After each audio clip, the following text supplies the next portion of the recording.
Bonjour à tous et bienvenue pour cette pleine lune du 9 août 2025.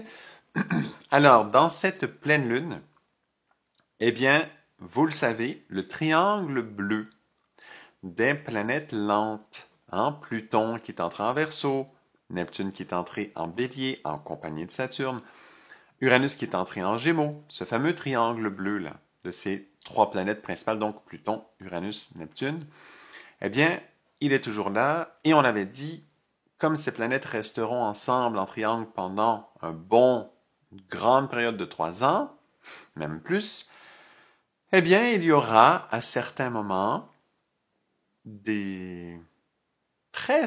Bon, vous savez, quand ces planètes se touchent, là, ce sont des sextiles qu'elles font.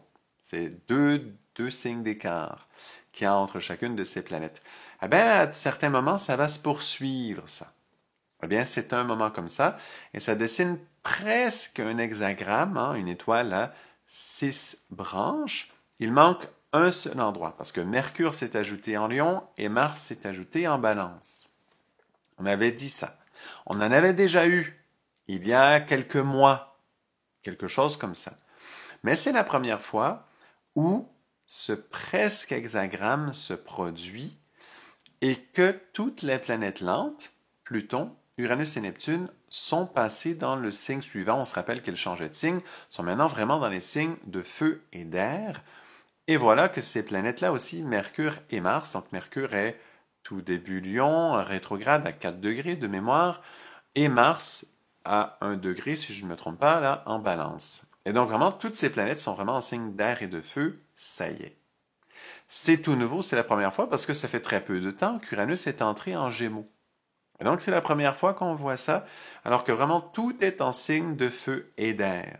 Si vous vous rappelez, on avait parlé de ça déjà, mais les planètes étaient plutôt dans les signes d'eau, si je ne me trompe pas, peut-être à l'exception de Pluton, qui devait lui être déjà entré en signe d'air, d'eau et de terre, évidemment. Donc voilà, donc vous comprenez, là, on est déjà, donc l'hexagramme se fait et on est vraiment en signe de feu et d'air au complet. C'est la première fois depuis ce triangle. Il y en aura d'autres, mais c'est le premier, donc on est au début de cette force de signe de feu et d'air vraiment complet. Vous suivez ça, vous le voyez à l'écran, là, ce presque hexagramme, ce presque sceau de Salomon qui se dessine. Il manque juste un point, tout début Sagittaire. Donc, pour ceux qui ont justement une planète début Sagittaire, idéalement à 1 degré, ce serait parfait. Jusqu'à 4 degrés, c'est bon. Un peu avant 0, ça va aussi. Pas trop loin quand même, pour que ce soit fort. Mais ceux qui ont ça, sachez que cette planète qui serait donc début Sagittaire, pour ceux qui ont ça, eh bien, est très activée parce que le ciel entier a créé vraiment là, du coup, tout ce qui complète, voilà, un hexagramme, un sceau de Salomon avec cette planète dans les signes de feu et d'air. Pas n'importe quoi. Ceux qui l'ont fait un scorpion aussi, mais sachez que ça va agir vraiment en stimulation vers des forces feu-air si vous avez une planète fin scorpion. C'est une petite parenthèse pour ceux qui ont ça dans leur thème. Voilà, c'est intéressant. Parce que vraiment, là, ça fait un hexagramme complet dans vraiment les signes qui sont tous dans les éléments feu et air, comme un vrai hexagramme, un vrai sceau de Salomon se doit d'être tous dans des signes d'une même polarité. On sait que les signes d'air et de feu sont polarisés masculins et les signes d'eau et de terre féminins. Et donc voilà. C'est la première fois que ce fameux triangle est dans tous des signes donc masculins. Donc la transition des signes féminins vers les signes masculins est complétée et on le sent dans cet hexagramme comme jamais auparavant. Ce qui est très intéressant, si on continue juste à regarder un peu le placement là, des planètes, eh bien on voit que les planètes et luminaires qui ne sont pas inclus dans l'hexagramme, les seuls sont la pleine lune elle-même, lune en Verseau, soleil en Lion, ainsi que la conjonction Jupiter-Vénus en Cancer. Et c'est pas mal au milieu des signes. Tant pour Lune-Soleil, pas mal milieu Verseau pour la Lune, milieu Lion pour le Soleil. Et pour Jupiter-Vénus, en tout cas, c'est dans le deuxième décan déjà. C'est, si je me trompe pas, c'est 10 et 13 degrés Voilà, Vénus-Jupiter. Donc quand même très près du milieu de signe. Bon, pour la pleine lune, on n'a pas le choix, c'est la période de l'année. C'est évident que le soleil, à ce moment-là, à cette date-là, sera en Lion. Et évidemment, si c'est une pleine lune, ben, la lune n'a pas le choix d'être en Verseau. Donc ça, c'est inchangeable, imbougeable.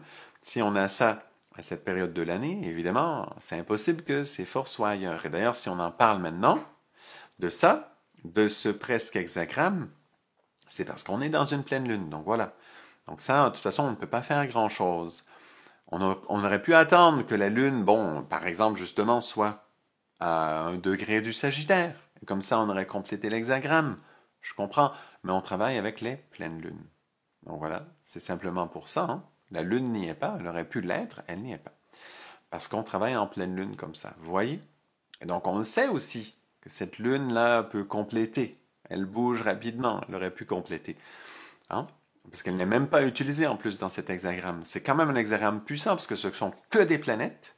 Il n'y a pas des petits points un peu secondaires comme, je sais pas moi, Chiron, lune noire, les nœuds lunaires, des points calculés ou les astéroïdes ou je sais pas quoi d'autre. On est vraiment, vraiment dans des planètes du système solaire qui se sont placées comme ça pour faire ce grand hexagramme. Le triangle des planètes lentes, incluant même Saturne, Mercure, Mars qui s'ajoutent. Et bon, voilà. Pour Soleil et Lune, on a décrit, hein, on ne peut pas faire autrement, puisqu'on est en pleine Lune, à ce moment-ci de l'année. Et ensuite, donc, ça nous montre que les deux planètes, autres que ce qu'on a dit, eh bien, qui ne sont pas inclus dans l'hexagramme, qui sont Jupiter-Vénus, eh bien, sont allés se placer ensemble en Cancer, qui est un endroit très doux. Surtout que Jupiter est exalté en Cancer et que Vénus en Cancer va être très bien parce que c'est doux, c'est quand même agréable. C'est un signe qui est, voilà, vraiment féminin, normalement gouverné par la Lune. Donc, quand même une planète féminine.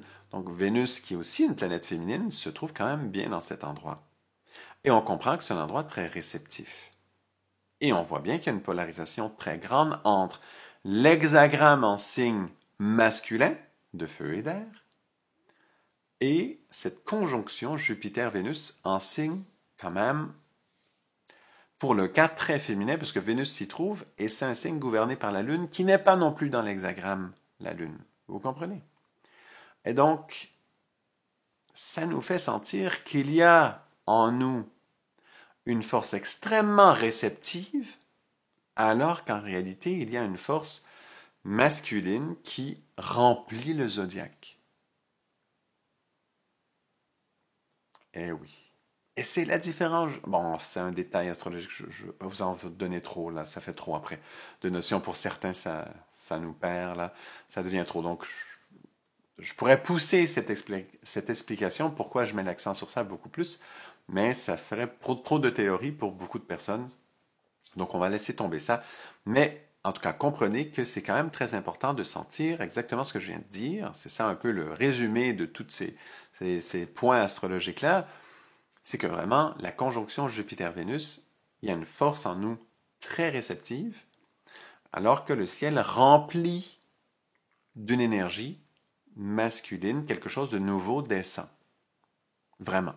Quelque chose de nouveau descend. Le 9 août 2025. Eh oui, ce nouveau-là, est-ce que c'est nous qu'on l'apporte? Est-ce que c'est dans notre vie on choisit quelque chose de nouveau? Qu'est-ce que c'est? À chacun de voir. C'est quoi cette nouveauté-là? À chacun de voir. Est-ce que c'est une nouvelle perception de choses qui extérieurement ne changent pas? Peut-être. Mais il y a une nouvelle intelligence, il y a une nouvelle réalité qui s'offre à nous. Et nous, réellement nous-mêmes, nous sommes placés dans cette conjonction de Jupiter-Vénus en Cancer. Nous recevons ça. Pourquoi? Pourquoi on le dit de cette façon? Parce que nous, en tant qu'êtres humains, par rapport à toute l'astrologie, eh bien, on est réceptif. Eh oui. On n'est pas émissif. C'est pas nous qui allons dire aux astres dans le ciel, à Vénus, à Saturne, à Uranus, à Pluton, ah oui, chères planètes, chers astres, faites comme ça. Mais non. naturellement, l'être humain est réceptif par rapport aux forces des étoiles. Et donc, dans ce thème de cette pleine lune, c'est évident que les forces en signe masculin, eh bien, ces forces-là, ça vient du ciel. Et nous, on est dans cette conjonction Jupiter-Vénus. Très agréable. Jupiter-Vénus, ce sont, dans l'astrologie classique, les deux planètes les plus bénéfiques. Donc, les plus agréables pour nous. Quel bon endroit où se trouver. En plus, en Cancer, où on est réceptif, on reçoit. Et donc, en réalité, on comprend que nous sommes extrêmement réceptifs à ce moment-là. Extrêmement. Je dirais même vulnérables, mais quand même, la présence de Jupiter nous donne une certaine assise, donc nous ne sommes pas trop vulnérables, mais quand même vulnérables dans le sens que nous sommes en appréciation. Pensez à un moment, je ne sais pas moi, je donne un exemple, peut-être pas le meilleur, mais disons que déjà quand on mange, bien, quand on mange, on est un peu vulnérable. Voyez, on mange, on est un peu vulnérable. Les animaux, hein, quand ils mangent, souvent ils se surveillent parce qu'ils savent quand ils mangent, ils sont vulnérables, ils sont occupés, ils font du bruit parce qu'en mangeant on fait un certain bruit, ils écoutent moins, ils entendent moins les prédateurs, hein, les herbivores et tout. Donc ils sont un peu à l'affût. Et il y en a souvent qui guettent selon la sorte d'animaux. Si c'est une forme de troupeau de rassemblement, ben, il y en a pendant que certains mangent qui vont guetter. Parce qu'on sait qu'on est vulnérable. Mais là, imaginez, on mange et c'est le dessert. Donc on mange en plus que pour le bonheur, que pour apprécier le dessert. Quand on mange un dessert, c'est pas tellement là pour le côté nutritif. Est-ce qu'on a tellement besoin de sucre? Bon, pas tant. Et en général, les desserts ont une tendance sucrée. Pourquoi on le mange? Ah, c'est pour finir le repas sur quelque chose qui nous fait un peu plaisir comme ça. C'est l'idée du dessert qui compte. Si vous ne mangez pas de dessert, pas de problème. Je comprends très bien. Et donc, voilà. L'idée, c'est comme si nous sommes en train de manger un dessert. Ça veut dire, nous sommes dans un état un peu vulnérable et en plus, on le fait et on a plaisir à le faire. C'est un peu ça, Jupiter-Vénus en Cancer. Je le nomme pas pour dire nous allons tous manger du dessert le 9 août, c'est pas ça le point, on se comprend. C'est pour qu'on comprenne la polarisation qu'il y a derrière. Et vous comprenez aussi, bon, pour ceux sur YouTube qui disent ah, j'aime les prédictions, il n'y a pas de prédictions, on ne comprend pas. C'est parce que moi, je parle beaucoup plus de la polarisation intérieure, comment on se sent, comment on se présente, que vraiment ce qui va se passer. Il est absolument impossible de prédire ce qui va se passer extérieurement, puisque c'est différent pour chaque personne sur Terre. Hein? Par contre, si on parle de polarisation, ça par contre, ça c'est beaucoup plus intéressant et on peut le sentir beaucoup plus. On peut être beaucoup plus en lien avec les aspects du thème si on est lié aux polarisations, ça veut dire à comment on se positionne intérieurement.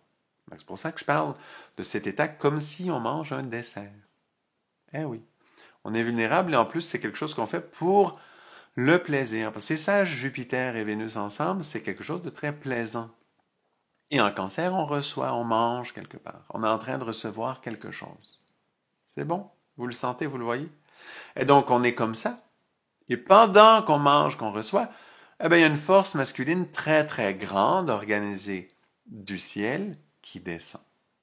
Quelque chose de nouveau qui descend alors qu'on est réceptif, on le prend. Souvent, il y a des vacances l'été. Hein, fin juillet, début août, pour beaucoup de personnes, il y a des vacances dans cette période-là. Mais, quand même, pour la saison, mais c'est surtout lié aux enfants. Parce qu'avec les périodes scolaires, souvent il y a des vacances l'été, dans la plupart des pays en tout cas.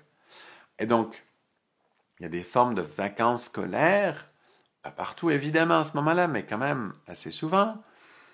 Eh bien, on est un peu comme ça. C'est comme un peu le dessert, quoi. On veut profiter de nos vacances. Tout le monde dit ça, on veut profiter de nos vacances.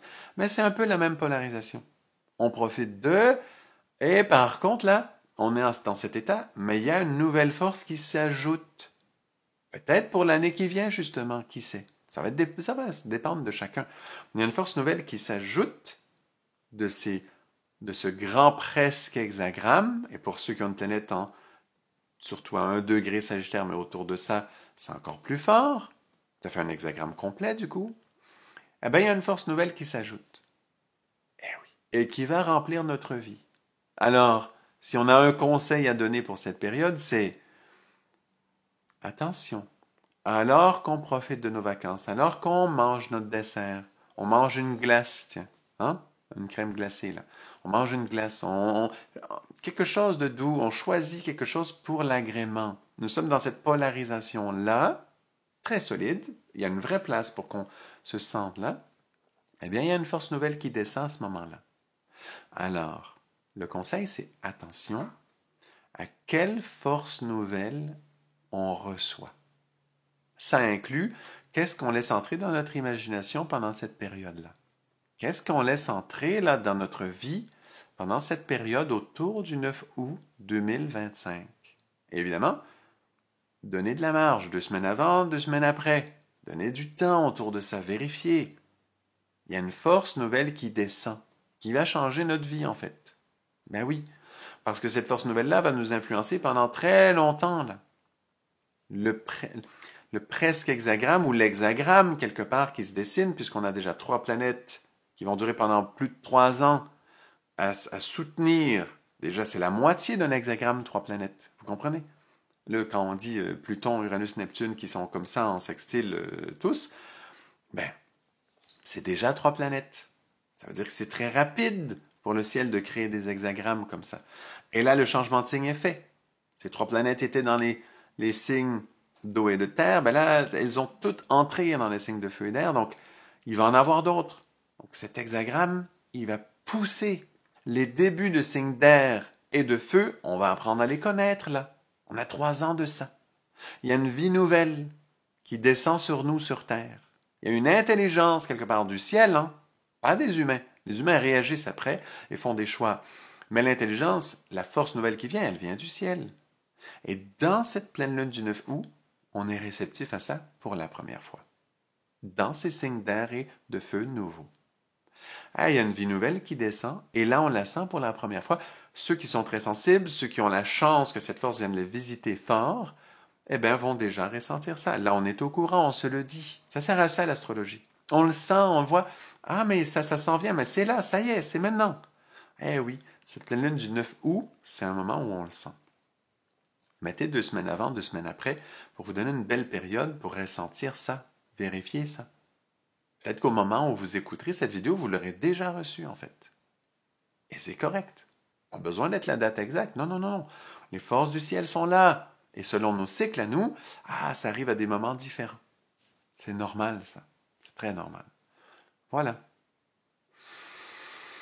Et donc, quelle sera cette forme de vie nouvelle? Elle va changer pour chacun, elle ne sera pas la même.